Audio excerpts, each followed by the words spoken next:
Hello, hello, good afternoon everyone.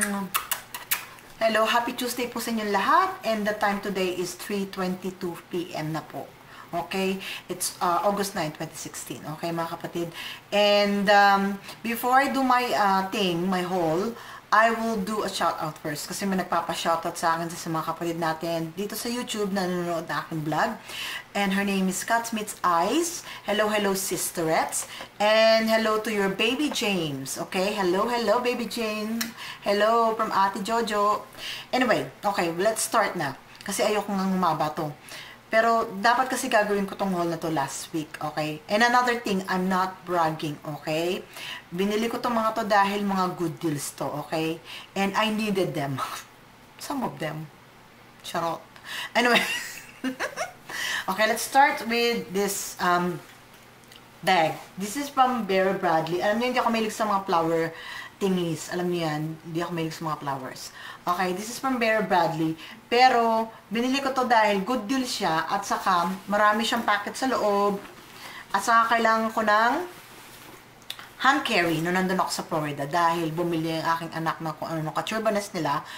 Silang dalawang mag-shotan. Bumili ako ng ka-turbanes. So, hindi na magsarado yung maleta ng anak ko. So, I said to them, I need to buy hand carry. Baka mag-over baggage tayo. Total, wala naman silang dalang hand carry. Ako lang talaga may dalang hand carry. Lagi akong ready. So, anyway, yon. So, ang bili ko lang dyan, I think it's $40 US. Saka talagang tiningnan ko kasi ito yung bibili ako ng bagay doon sa US, sa Florida. Like yung like kung tinitingnan yung currency, kasi 1.35 eh. Nung tinignan ko siya sa credit card ko. Yes, I use credit card kasi most of the stores over there, they don't accept debit card. Kaya kailangan kong gumamit ng credit card. Which is okay kasi lagi kong binabayaran kaagad yung credit card ko. Kasi ayoko nga nang may laman yung mga credit card ko. Super safe si ate, alam niyo naman. So yun, isa yun sa mga nabili ko. Tapos, another thing that I bought over there is this Timberland. Pareho kami ng kulay ng anak ko ng sapatos, pero yung kanya parang Sperry, okay? Tapos nandiyan yung Timberland na logo and inside, of course, that one over there. Ayan.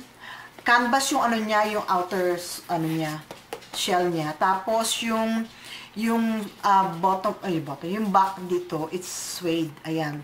Tapos may red siya. Parang talaga, American style. Tapos yung bottom niya, yung kulay kasi nila red, white and blue. O, diba, bongalish. So, yan. Ang bili ko lang nito, mga kapatid, is $22.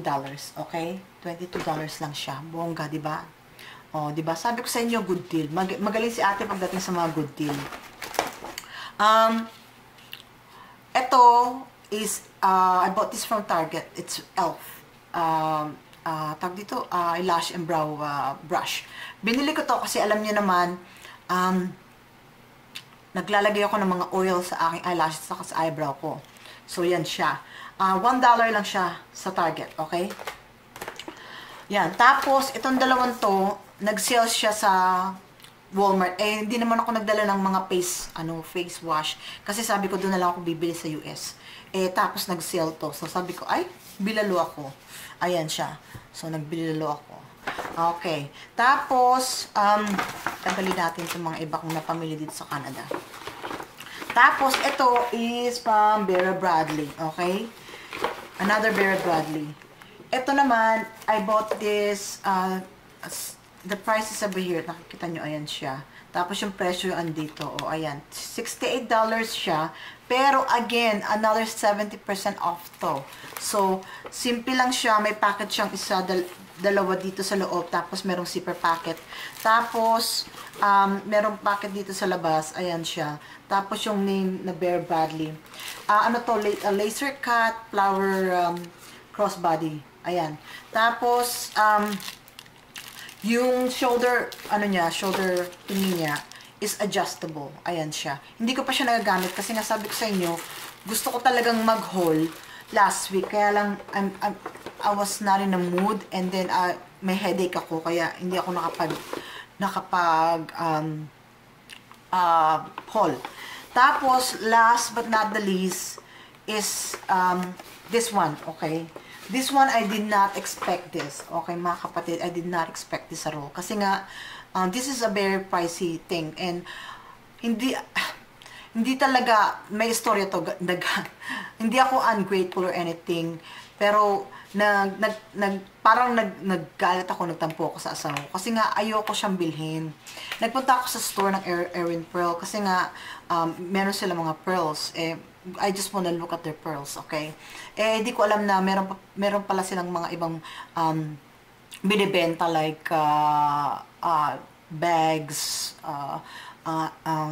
sorry, limited edition na hand-painted scarves and stuff like that, kung ano ng mga katurbanes nila. So, nakita ko tong ano na to, itong necklace na to, kung makita nyo, it's Hamsa. Kasi may tattoo akong Hamsa on my left arm, di ba? So, nakita ko siya, sabi ko, interesting naman yan, napaka-unique, right? Tapos, sabi nga nun sa akin ng manager, which is also a saleswoman over there, hand-painted siya. Sabi ko, ay, ang cute, okay? So, sabi, pinakita sa akin, stuff like that, pero sabi ko, okay, thank you, I'm just browsing anyway, sabi ko sa kanya. Tapos, lumabas kami, sabi ni Glenn, may nakalimutan daw siya.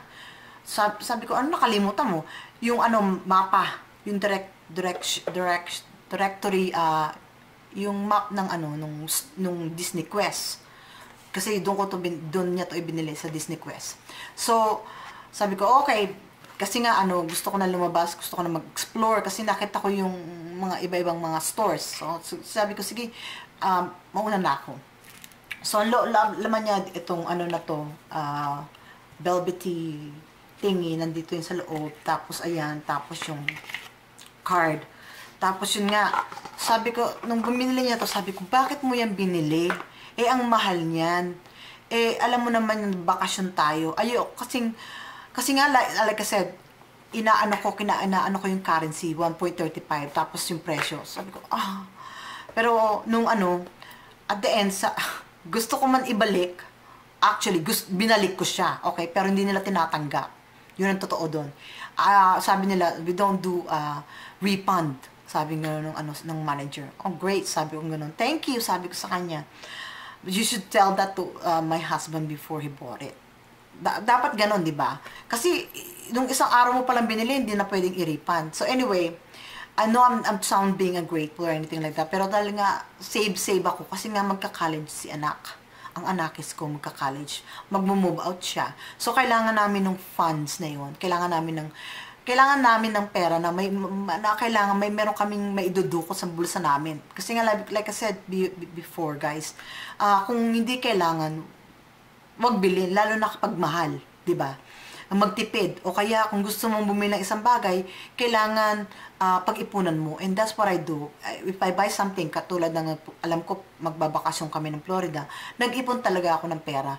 Which, that's why I can afford to buy this. Even though they're good deal, na-afford ko siyang bilhin, okay? So, ganun kasi ako. Kailangan pinag-iipunan muna bago ko bibili isang bagay. Ganun.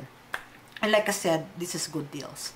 So, yun lang. Yun ang storya nun. Huwag na nating presyuhan yan dahil nga, nabaliw ako dyan. Okay. So, that's my Florida things that I bought over there. Okay? Punta naman tayo sa Canada. So, dito sa Canada, ang nabili ko is from Face Shop. Alam niyo naman ako, addict din ako sa Face Shop. Dalawang nitong foot mask. Kasi kung nagpa-face mask ako sa face ko. Kasi nga, kabibili lang ko nito. Noong last week ata, 2 weeks ago, kasama ko yung asawa ko pumunta ng Toronto dahil nga yung trabaho niya. So, pagkatapos, pumunta kami ng Bon Mills mo. So, nakita ko nga itong mga to. Sabi ko, I need them. So, bumili ako nito. I think they're $6. Tapos yung gel patch para dito sa jawline ko. Tapos yung hand mask para hindi ako magkaroon ng mga brown spots. Tapos ang cuticle nail pack ko. Yan, ayan. Yung mga ka-turbanes na binili ko. Yun, sa Face Shop. Okay, tapos last ko na to ata. Hold on. Sorry, nawala si ate. Ito yung binili ko sa Zara. Again, sale siya, okay?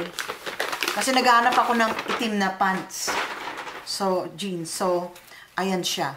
Okay, wag na natin pakita yung aking size. Ayan siya from Zara. Okay? Nakita niyo ba? Ayan siya. Black lang siya, tapos yung laylayan niya meron ganito. Pwede mo siyang i-roll or not, it's up to you. It's up to me, I guess. Tapos, yung dati niyang presyo is $49.99. Tapos ngayon, $19.99 na lang siya. Oh. High waist skinny siya. Ayan. High waist skinny. Ayan. Ayan siya. So, yan. So, yan lang ang binili ko dito sa I think, saan ko ba ito binili? Oh, yeah. Last week week ko ito binili. Yes. So, yun lang ang aking haul for my Florida vacation.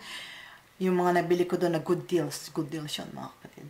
At saka yung nabili ko dito na ako sa Canada. Except for the face shop. Kasi hindi to sale nung binili ko. Hindi to sale. So, the regular price. Itong mga Churbanes ko na to. Regular price siya. So, yun lang mga kapatid. Thank you so much for watching. I hope this is not too long for you guys. I'm trying not to make it, as much as possible. Ayokong humaba yung video ko. Kaya kung mapapansin nyo, minsan 9 minutes siya o gano'n. Kasi nga ayoko ng mahaba. Pero mahaba to kasi madalas si ate. Pagpasensyahan nyo na po. So, that's it guys. Thank you again so much for all the my kapatid dyan sa sa fellow YouTuber ko, mga kapatid na nanonood parati ng mga vlogs ko. Thank you for your support. Maraming salamat.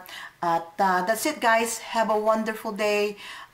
Take care. God bless. Bye-bye.